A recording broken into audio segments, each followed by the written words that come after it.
તો જે મિત્રોએ મગફળી ઓરવીને વાવી છે તો કેટલા દિવસે દવા છાંટવી જોઈએ, કયા સમયે દવા છાંટવી જોઈએ અને કઈ દવાથી કયું નિંદામણ જાય, એના માટે આ ખાસ વિડીયો છે, એટલે પૂરો જોજો. આપણે વાત કરીએ મગફળીના અંદર નિંદામણની દવા કેટલા દિવસે છાંટવી જોઈએ. તો 15 થી 25 દિવસ તમે નિંદામણની દવાનો સ્પ્રે કરી શકો છો.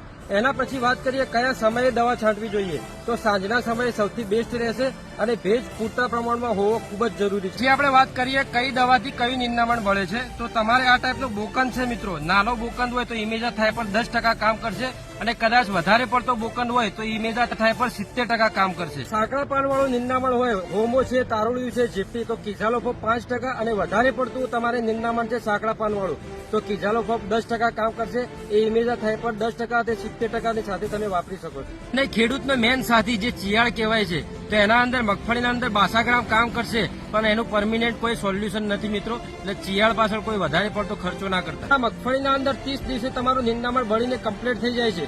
તો એના પછી ખાતર કયું આપવું, તો એના પહેલા આપણે ગ્રીન ફર્ટિલાઇઝર પેજને ફોલો કરતા જજો, એટલે નેક્સ્ટ વિડીયો ખાતરનો આવશે એ તમારા સુધી પહોંચી